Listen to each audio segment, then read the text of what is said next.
Hello friends, स्वागत है आप सबका मेरे यूट्यूब चैनल #MPRS लाइफ में। फ्रेंड्स, पिछले वीडियो में मैंने आप लोगों को अपने जन्म तक की बातें बताई थी, लेकिन उसमें कुछ बातें मैं बताना भूल गई, जिसको मैं आज आप लोगों के साथ शेयर करूँगी। तो फ्रेंड्स, जिस दिन मेरा जन्म होने वाला था, मम्मी जैसा बताती थी, जिस दिन मेरा जन्म होने वाला था उस दिन सुबह से मम्मी ने सारा काम किया। घर में सारा जो भी घर एक गृहिणी का काम होता है, तो सारा काम मम्मी ने किया। उसके बाद सबको खाना खिलाया, जो भी काम होता है अपना सब डेली रूटीन के हिसाब से मम्मी ने अपना सब कुछ किया। और उसके बाद अपना जो भी उसको करना हुआ किया। लेकिन मम्मी को भूख नहीं लग रही, मम्मी खा नहीं पा रही थी। मैं आने वाली थी, तो मम्मी बताती है उस दिन मम्मी बना रही थी शाम के खाने में। शायद मेरा जन्म शाम के समय हुआ था, तो शाम के खाने में मम्मी रोटी, भिंडी की सूखी वाली सब्जी, हाँ, और गर्मी का दिन क्योंकि मेरा जन्म अप्रैल में है, तो तरबूज आया था घर में, सब लोग को खिलाया, मम्मी नहीं खाई। और क्योंकि मम्मी को पेन फील हो रहा था, तो फिर जब ज़्यादा पेन हुआ तो अब हम लोग इतने धनाढ़ तो थे नहीं, धनाढ़ हम नॉर्मल मिडिल क्लास भी नहीं है, लोअर मिडिल क्लास। हमारे घर में उस समय बस एक साइकिल हुआ करती थी, तो साइकिल से तो जा नहीं सकते हैं, तो रिक्शा। और उस दिन बहुत तेज़ बारिश हो रही थी। मम्मी को दर्द शुरू, और बारिश इतनी तेज़ कि कुछ कहा नहीं जा सकता है। हमारे एक चाचा रिक्शा लाने के लिए गए। वो जब तक रिक्शा लेके वो जाते और रिक्शा लेके आते, तब तक मम्मी का दर्द असहनीय था। और मेरा जन्म जहाँ मैं रहती थी किराए के मकान में, तो वहीं दरवाजे पर ही हो गया। फिर आगे का जो भी होता है जन्म के बाद, तो फिर एक बगल में कोई नर्स थी, उसको बुलवाया गया, दाई जिसको बोलते हैं, बुलवाया गया। और मेरे दादा दादी ने नर्स के आने के पहले का जितना भी काम था वो सारा किया, जो कि आज भी मेरे दादाजी हमको हमेशा बोलते, तुम्हारे जन्म में हम ये किए। हंसी से ही बोलते, प्यार से ही बोलते थे, तुम जब जन्मी थी तो हमको ये सब करना पड़ा। तो चूँकि अभी 1 वर्ष पहले दादाजी गुजर गए, अब उस बात को बोलने वाला कोई नहीं रहा, तो वो हो गया, मेरा जन्म हो गया। ज़िंदगी चल रही है ढर्रे पे, जिस ढर्रे पे चल रही है। ऐसा कुछ नहीं है कि कुछ अच्छा हुआ हमारी लाइफ में, बस नॉर्मल चल रही है। पापा की पढ़ाई, हाँ, पापा ने भी ग्रेजुएशन किया। पापा की भी तबीयत ख़राब रहती, बचपन छोटे में ही 12th में या BA फर्स्ट ईयर में पापा रहेंगे। पापा को दांत का दर्द बहुत परेशान करता था, और उस समय के कोई डॉक्टर थे जिनसे पापा का इलाज चलता था। वो डॉक्टर ने क्या किया, दर्द किसी दांत में और पापा का उखाड़ दिया कोई दांत। उनकी दर्द में कोई कमी नहीं हुई, दर्द उसी तरह। इस दर्द के कारण पापा 2 बार अपना,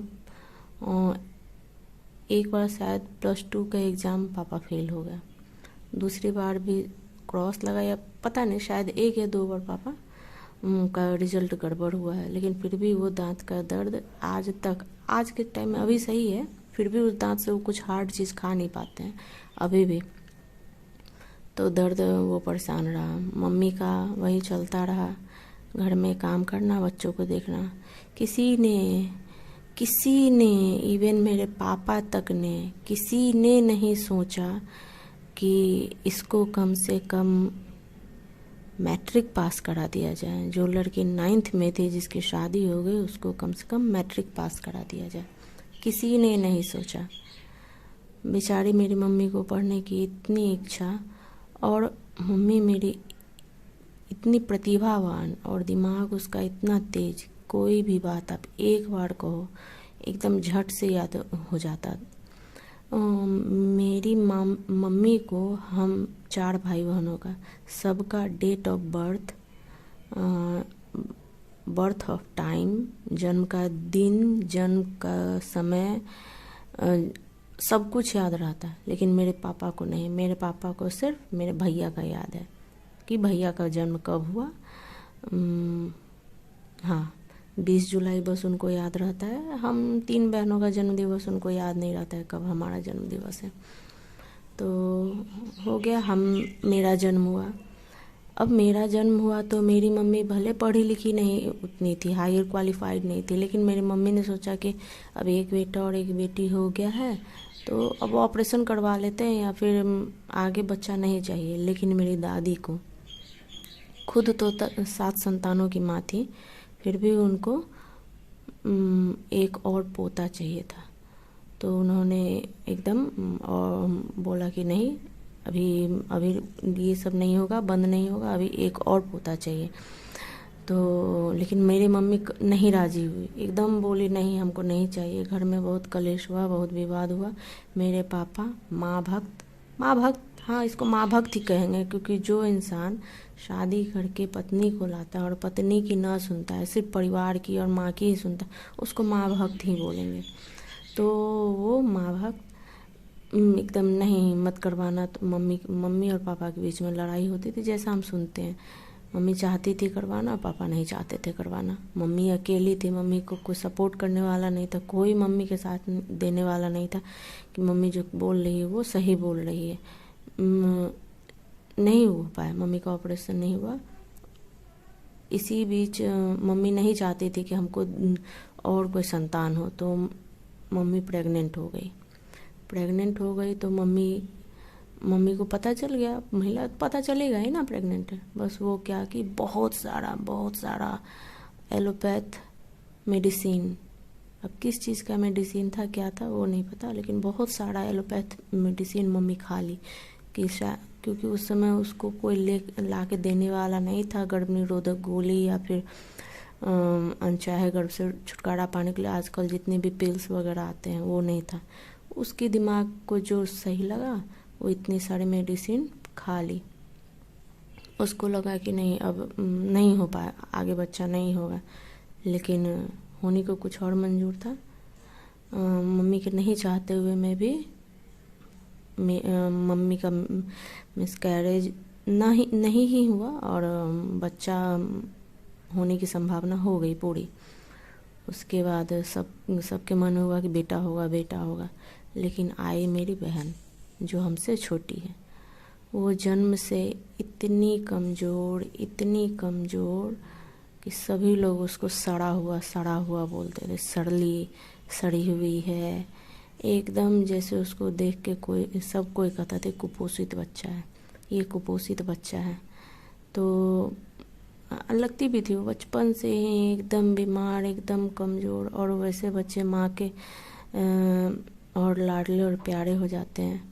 प्यारे तो हम सभी भाई बहन मम्मी के हैं, लेकिन मेरी बीच वाली बहन, मतलब हमसे छोटी वाली है, वो कुछ ज़्यादा प्यारी मम्मी, उसको लगता है ऐसा। हम चारों भाई बहनों में हम इस बात के लिए हमें से डिस्कशन होता है। हम सब बोलते नहीं, मम्मी हमको ज़्यादा प्यार करती है, हमको ज़्यादा। तो आज के डेट में हम सब यही डिस्कशन करते, नहीं मेरी माँ हमसे ज़्यादा प्यार। हम लोग कभी ये नहीं कहते कि मेरे पापा हमसे ज़्यादा प्यार करते हैं, लेकिन हम लोग ये ज़रूर कहते हैं कि मेरी मम्मी हमसे ज़्यादा प्यार, क्योंकि मेरी मम्मी ने कभी कोई भेदभाव नहीं किया चारों संतानों के बीच। तो जो मेरी बीच वाली बहन है वो अपना ठीक है, उसका जन्म हो गया, इतनी कमज़ोर, हमेशा बीमार रहती थी, हमेशा कुछ न कुछ। बचपन में बच्चों को निमोनिया हो जाता है, उसको निमोनिया हो गया 5, और इतनी कमज़ोर वो कि मम्मी को उसके लिए एक्स्ट्रा केयर करना पड़ता था। फिर भी मम्मी घर में पापा को बोली, दादी को बोली, सबको बोली कि नहीं अब आगे बच्चा नहीं चाहिए। फिर भी मेरी दादी नहीं, बच्चा एक बेटा और चाहिए। एक लड़का, कोई लड़का होता है एक और चाहिए, 2 लड़की हो गई एक और लड़का चाहिए। तो फिर भी मम्मी का नहीं चला, क्योंकि उस समय मम्मी घर में अकेली थी। तो इसी बीच मम्मी का नहीं चलता ही नहीं था। पापा कभी सुनते ही नहीं थे मम्मी का, तो मम्मी का चलेगा कहाँ से। और पापा अर्निंग पर्सन थे नहीं, उनका कुछ कम, पापा की अपनी स्टडी चल रही थी, पापा ग्रेजुएशन किए, फिर पापा लॉ किए, बस सब डिग्री पापा लेके रख लिए। डिग्री का यूटिलाइज जो होना चाहिए वो नहीं हुआ। और फिर मम्मी की बात चलने वाली नहीं, मम्मी जो भी कहती पापा को समझ में नहीं आता। पापा को हमेशा लगता कि ये हमारे घर से हमको अलग करने की बात करते, लेकिन ईश्वर जानता है कि मेरी मम्मी कभी नहीं चाही कि वो अपने घर से अलग हो जाए, अपने भाई बहनों, अपने माता पिता से अलग हो जाए, लेकिन घर वाले कभी उसको नहीं समझ पाए। छोटी सी उम्र में शादी हो गई, घर की जिम्मेदारियों को संभालते संभालते रह गई, अपने लिए कभी कुछ नहीं सोचा, कभी नहीं। अपने मायके, बगल में मायके उसका 5 मिनट की दूरी पर उसका मायके था, लेकिन कभी भी शादी के बाद जाके वो 2 दिन अपने मायके में नहीं रही। कभी भी जाती थी तो सुबह का खाना बना के जाती थी, दोपहर में गई, 1-2 घंटे रुकी, शाम के खाना बनाने से पहले वो चली आती थी। उसको मायके में रुकने की आज़ादी नहीं थी, वो नहीं रुक सकती थी। कुछ मतलब अगर मम्मी लेट हुई तो पापा पहुंच जाते थे लाने के लिए, या कोई चाचा चले जाते थे, तो मम्मी को आ ही जाना होता था, रुक नहीं सकती थी। मम्मी मन महसूस के रो के रह जाती थी और इसलिए नहीं जा पाती थी मम्मी। फिर जब छोटी वाली बहन हुई तो छोटी वाली बहन, बीच वाली बहन, छोटी वाली नहीं, हमसे छोटी वाली, बीच वाली का जन्म ननिहाल में हुआ, क्योंकि मम्मी नहीं चाहती थी बच्चा। फिर भी जब कुछ ना कुछ साइड इफ़ेक्ट तो अंदर हो ही रहा होगा, मम्मी ने उतने सारे पिल्स जो खाए थे। और यहाँ हमारे ससुराल में देखने वाला उसको कोई नहीं था। बच्चा जब हो तो बच्चे को गोद में लेके ही सारा, मेरा जन्म वैसे ही हुआ, गोद में लेके वो झाड़ू लगाती थी, पोछा लगाती थी, रोटी बनाती थी, सब करती थी। तो बीच वाली बहन के जन्म के समय में मम्मी चली गई मायके, उसका जन्म ननिहाल में ही हुआ। हमको ये नहीं पता कि वो कितने दिन वहाँ रुकी नहीं रुकी, लेकिन उसका भी ननिहाल में ही, घर में ही डिलीवरी हुआ है, लेकिन उसका जन्म ननिहाल में हुआ है। बेचारी जब जन्म ली तो उसके शरीर के सारे रोए एकदम जैसे कि हट रहे थे, इस टाइप का मम्मी बताती है कि उसके सारे शरीर के रोए जो हैं एकदम हट रहे थे, जैसे मतलब बहुत सेंसिटिव थी। और उसका दुष्परिणाम शायद आज तक हमको उसके शरीर में देखने को मिलता है, कुछ न कुछ उसको समस्या रहती ही रहती है। हम, मेरे में और मेरी बीच वाली बहन में 1 साल का अंतर है, और मेरी बीच वाली बहन और छोटी वाली बहन में 3 साल का अंतर है। तो इस बीच मेरे पापा से छोटे वाले भाई की शादी हो गई। पापा के छोटे वाले भाई की शादी हुई, यानी हमारे चाचा की शादी हुई। तो उनकी जिस लड़की से शादी के समय भी घर का माहौल ठीक है। हमारे दादाजी को फिर से हुआ क्या कि ऑफिस में किसी कारण से उनको पैसे की ज़रूरत पड़ी, और पैसे की ज़रूरत पड़ी तो भाई पैसा कहाँ से आए, कोई आपके पास, आपको तो देने वाला है नहीं, कौन देगा पैसा, कहाँ से आएगा इतना पैसा। तो उन लोगों ने सोचा कि बेटी की शादी कर लेते हैं। पहले काम वाली की ज़रूरत थी तो बेटे की शादी कर लो, अब पैसे की ज़रूरत है तो बेटे की शादी कर लो। वाह बेटा, इसलिए लोग आज 10-12 बेटे रखो, जब जब जिस टाइप का ज़रूरत पड़े, बाउंस ब्लैंक चेक है उसको वैसे वैसे कैश करते जाओ। तो छोटे वाले मेरे पापा से छोटे वाले भाई की, सेकंड नंबर वाले चाचा की शादी हो गई। शादी जिस घर में हुई उस घर का माहौल या हमारे हिसाब से सही नहीं था, कुछ भी सही नहीं था। लेकिन मेरे दादाजी को था नहीं, शादी वहीं करेंगे, क्योंकि वहाँ से जो उस समय, आज से कितने वर्षों पहले की बात है, 90 की बात है, हाँ 90 की, शायद 89 या 90 की बात है, याद नहीं है। तो उस 89-90 शायद 90 की बात है, 91 की बात है।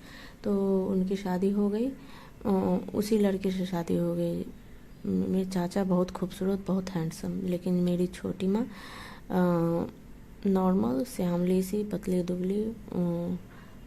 क्योंकि उनके पिताजी रेलवे में काम करते थे, छोटी माँ के पिताजी, तो मेरे दादाजी जो भी डिमांड किए होंगे उनका डिमांड पूरा हुआ, और इसलिए मेरे दादाजी बोले नहीं। सब लोग बोला, बहुत लोग बोला कि उस घर में अपने बेटी की शादी नहीं करो, वहाँ का माहौल अच्छा नहीं, लड़की आएगी घर बर्बाद कर देगी।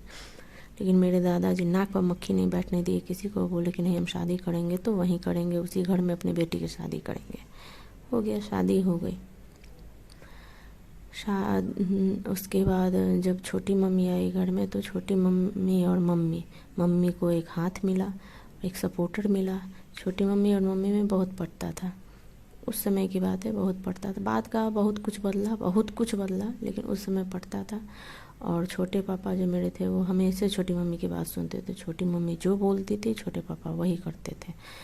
तो फिर इसी बीच मेरी तीसरी छोटी वाली, सबसे छोटी वाली जो सिस्टर है, मम्मी प्रेग्नेंट हो गई फिर से। सबसे छोटी वाली बहन का जन्म हुआ तो आस पड़ोस के लोग कहने लगे, मेरे पापा बोले अपनी माँ से, यानी मेरी दादी से, ले लेना बेटा, हो लो ना बेटा। फिर भी मेरी दादी फिर भी नहीं चाहती थी कि मम्मी का ऑपरेशन हो। उनको एक बेटे की से मन नहीं भरा, मतलब 6 बेटों से मन नहीं भरा, एक पोता से मन नहीं भरा, उसको अभी और चाहिए था। इस चक्कर में हम 3 बहनें हो गए। पिताजी कुछ नहीं करते थे, एक दादाजी अकेले कमाने वाले, और घर में वो 7 भाई बहन पापा, और इधर हम 4 भाई बहन, 11 लोग, दादा दादी और इधर मम्मी मेरी, इतने लोग। फिर छोटी मम्मी, इतने लोग, सबके इतने लोग खाने वाले, कमाने वाला एक आदमी। लेकिन बस क्या हुआ, छोटी वाली बहन का जन्म हुआ। मम्मी एकदम पापा से दिन रात लड़ाई होता है। संजोग से किसी कारणवश मेरी दादी को किसी रिलेटिव के यहाँ शादी में जाना पड़ा। क्योंकि हर बार मम्मी हाथ पैर मारती थी, मम्मी हर तरफ से नाकाम हो जाती थी, लेकिन इस बार मम्मी छोटी मम्मी के सपोर्ट से, और छोटी मम्मी छोटे पापा को सपोर्ट में ली, और फिर सबकी गैर हाजिरी में, दादा दादी और पापा तीनों की गैर हाजिरी में मम्मी ने ऑपरेशन करवा लिया, बच्चा बंद होने वाला ऑपरेशन करवा लिया। जब ये बात मेरे दादा दादी और पापा को पता चला, घर में बहुत कलेश हुआ, बहुत हल्ला हुआ, बहुत हंगामा हुआ। सबने बहुत तांडव किया कि क्यों हुआ मेरे गैर हाजिरी में। क्योंकि मम्मी जब ऑपरेशन करवाने जा रही थी उस समय एक विटनेस का होता है ना, कि पति के रूप में या फैमिली के रूप में कोई सिग्नेचर कर, तो छोटे पापा का सिग्नेचर हो गया। पापा इस बात से भी गुस्सा, मेरे रहते हुए तो मुझसे सिग्नेचर करवा ली। बहुत सारी बातें हम आप हुई कि नहीं करवाना चाहिए। जब माँ मना कर रही, तुम क्यों करवा ली। उसी पर मम्मी भी चिढ़ के बहुत बोली कि माँ मना कर रही है, 2 बच्चों का ज़िंदगी तो संवर नहीं रहा है, एक बच्चे को गंजी मिल रहा है तो दूसरे को पैंट मिल रहा है, और इस स्थिति में बच्चा हो रहा है, भूखे बच्चा मेरा बिलबिला रहा है, ढंग से किसी को ना खाना मिल रहा है, ना कपड़ा मिल रहा है, ना कुछ। 4 बच्चे हो गए, अब और चाहिए। बहुत लड़ाई हुआ, बहुत झगड़ा हुआ। पापा समझ गए अब तो कुछ हो ही नहीं सकता, जब हो ही गया ऑपरेशन तो अब हम कर ही क्या सकते हैं। हो गया ऑपरेशन, चलो मम्मी का तो बच्चे का बंद होने का काम ख़त्म। अब आगे आई छोटी मम्मी, सेम स्टोरी उनके साथ। पहला बेटा उनका हुआ, फिर एक बच्चा हुआ जो नहीं रहा, फिर उनका एक बेटा हुआ, पहला बेटा हुआ, दादी बोली नहीं और बेटा चाहिए, तो एक बेटा और हुआ। फिर दादी को मतलब पता नहीं लड़कों से क्या होता है जो लड़कियां नहीं कर सकती, लड़के क्या तीर मार लेंगे पता नहीं। हम सबको नहीं बोलते, जिसकी ऐसी सोच है हम उनको बोल रहे हैं। तो फिर उनको एक बेटी हुई। फिर भी मेरी दादी नहीं चाहती थी, वो भी इसी तरह। वो तो लड़के फाइट करके सब कुछ कर लेते, तो क्योंकि जिसका पति सपोर्ट में रहता है उसकी पत्नी कुछ भी कर सकती है। मोरल ऑफ द स्टोरी यही है। तो छोटी मम्मी ऑपरेशन करवा ली, उनके 2 बेटे और एक बेटी है। फ्रेंड्स, आगे की कहानी फिर आगे। थैंक यू, आप लोग इसी तरह मेरा साथ देते रहें। मैं पूरा प्रयास करूँगी कि आप लोगों के सामने अपने जीवन की हर एक बात पूरी ईमानदारी के साथ रख सकूं। थैंक यू, और प्लीज़ लाइक, शेयर, सब्सक्राइब और कमेंट करना ना भूलें, क्योंकि आप लोग अगर जो हमको बताएंगे ये सही ये गलत, हम उस पर ज़रूर काम करेंगे। Thank you.